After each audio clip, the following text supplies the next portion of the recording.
Hello, Brian Pierce, the Pierce Brothers. Thanks for joining us today. Don't forget to subscribe and share. Help us grow the channel. Today we're going to talk about the 2520 Winchester. That's kind of a classic cartridge you don't hear too much about anymore, but there was a time when it was really a hot item. And let's give a little bit of history on it. Going clear back to at least 1893, Marlin designed and developed that cartridge. And not Winchester, Marlin did. And it was a takeoff or a spin-off of the 2520 single shot cartridge, which was about 3/10 of an inch longer and had been developed in 1889. But Marlin first offered in their model 1889 rifle, which was virtually identical to model 1894. The 1894 just had some minor improvements to it, but that same basic action is the same thing you get in a brand new Marlin today. So Winchester recognized the virtues of the cartridge, and they adopted it in, they first introduced it in August 1895 in the Model 92 Winchester. Now what's interesting is that both Winchester offered ammunition head stamp, both 25 Marlin or 2520 Marlin and 2520 Winchester, but they were fully interchangeable. The head stamps are different. There was some very minor differences in bullet, but they could be interchanged and shot interchangeably through Marlin and Winchester rifles. What's funny about it is they both didn't want to put each other's name on the rifle. Good old competition, you know. So anyway, kind of doesn't matter, just a piece of history. But so when it was originally introduced, of course, smokeless powders were just coming into, barely hitting the market. The 30-30 hadn't even been introduced. 30-40 Craig was technically the first U.S. military cartridge to be loaded with smokeless powder. The 30-30 was the first U.S. sporting cartridge to be loaded with smokeless powder, and that was, of course, 1895. But Marlin already had the 2520 out. It was pushing an 86 grain lead bullet at something in the mid-13s. Different reports say 1360 or 1363. But anyway, ultimately, when smokeless powders came out, the velocities were bumped up with an 86 grain jacketed bullet to about 1460. And interestingly, today, that's still where Remington loads that load. It's an 86 grain bullet.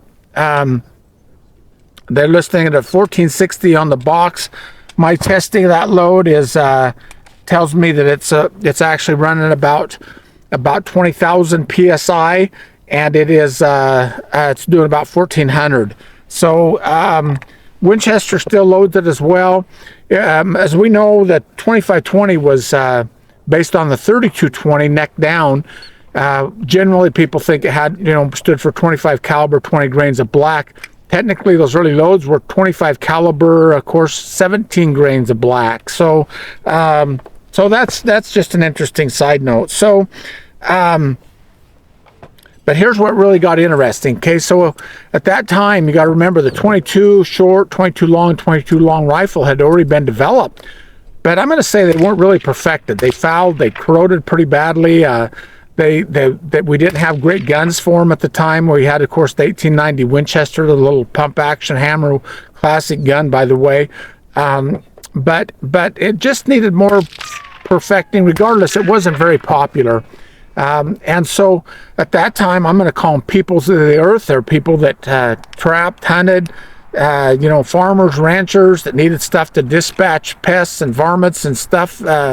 They loved the 3220 for that, but the 2520 came along and it was improved. It had some advantages, but they weren't huge because it didn't offer a lot more velocity. Of course, had a little longer sectional density, had a little higher BC on the bullet, but it wasn't a huge improvement. But when smokeless powders came along, they started experimenting with higher velocity loads, and they just stuck with an 86 grain bullet. Winchester pushed it up in the 1700 feet per second plus range, but those were reported not be very accurate. Ultimately, they went to a 60 grain, and they reached 2250 feet per second with that.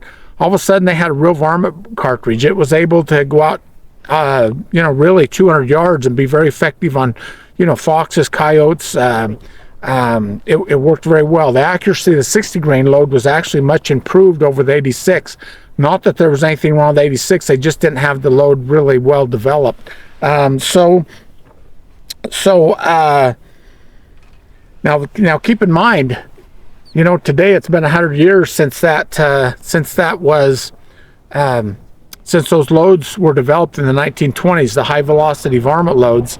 And at that time we didn't have the 22 Hornet, we didn't have the 218B, the 222, all those were forthcoming yet, and the 220 Swift, and of course 22-250 and all this, you know, 223, all those had not even been developed yet. So this was at one time a state-of-the-art varmint cartridge, and it's kind of hard to imagine that, but you know, a 200-yard varminter in a handy lever gun was something to be, you know, you had to respect it. So also interestingly, in my testing and others, including Townsend, Whalen, and so forth, in their testing, they were getting typically 1 to 1.5 inch groups at 100 yards is what the cartridge was capable of. So, so you know, it was an accurate little gun or little cartridge, and the rifles as well. Here I'm holding a model 1894, an original. Classic gun, has of course a 24-inch octagon barrel, tapered octagon I should say, very gracefully made, handsome rifle. Here's one that I've done most of my testing in though, and this if I remember right, about 1989 or so thereabouts, I bought this rifle, fitted with a Williams aperture rear, and this is the model 1894 Marlin Classic, or CL as it was known as. And of course, it had this was the early rifles that Marlin started experimenting again with Ballard rifling. They'd gotten into the micro groove. Nothing wrong with micro groove. We'll maybe talk about that someday, but they started going back to the Ballard style rifling. This gun shoots very well with cast and jacketed bullets. 22-inch barrel, very handy. Through hand loading, of course, I can push a 60 grain, you know, Hornady jacketed bullet, rapid expanding and all that. 2250 out of this, very easy. Winchester accurate 1680 powder is really a go-to powder, but there's many powders that work very well. I also shoot a lot of cast in it as well. In fact, just to give you an idea, here's one that's a subsonic load that is it's a Rimrock 86 grain. Hardly hear it. 86 grain round nose flat point, just over 1,000 feet per second with that. Of course, here's another option. This is an NOE cast bullet mold, 85 grain with a gas check. You hear that one hitting a lot faster, a lot harder. That's going about 1,800 with that bullet. And here's actually a load I really like. It's a 75 grain Spear flat point. I'm running this with 12.5 grains of accurate 1680 powder, and it's easily exceeding 2,000 feet per second. You can hear that velocity a lot quicker with that, but that load actually will stay within under a sub-inch at 75 yards from a bench, of course. Very useful. My old friend Gary Sitton, who helped me early on in this industry, he's passed away, you know, quite a few years ago. Great friend. This was his favorite rifle. He had an 1894 Marlin CL as well.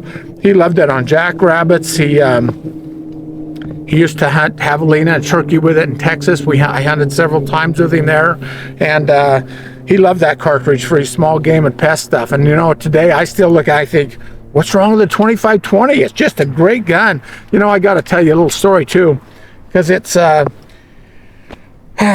we sometimes forget how well something works. And I've got a friend that's he's an hour or so north of us here, up in the mountains of Idaho, and he's the most down-to-earth guy you'll ever know. Very fun to, whenever I go up and visit him, I always spend a couple hours just talking, and he's always picking my brain on loads and what to do and this and that. But he's a mobile butcher, by the way, and he has a model 1894 and 2520 that's very similar to this, kind of a gray gun. This particular one has a just flawless bore. It's very bright and shiny, no pitting in it or anything, but his is very similar to this, but it's been his grandfather bought bought a brand new, I want to say about 1898 or 99, somewhere in there.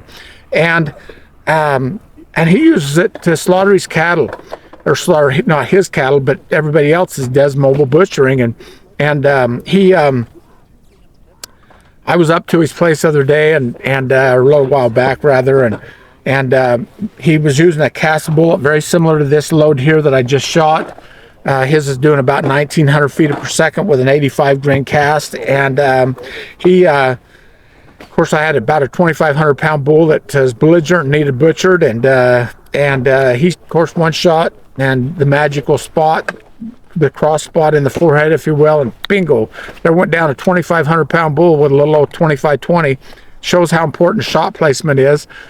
Most butchers favor a 22 Magnum with a full metal jacket from CCI or Winchester, either one. That's all fine and dandy, but and they work wonderful, they really do, but he says, this works more reliable when you deal with old stock, when the bones get thick and dense and heavy. He said it works better. It's his preferred caliber choice in that, and yet it's been in the family forever.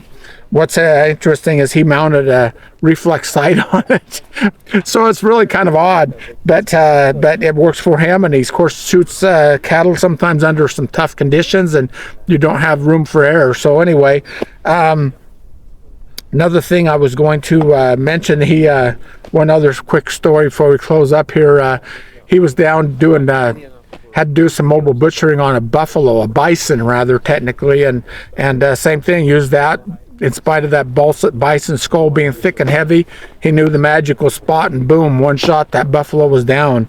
So anyway, there we have an old classic cartridge that's a lot of fun. It's still very useful.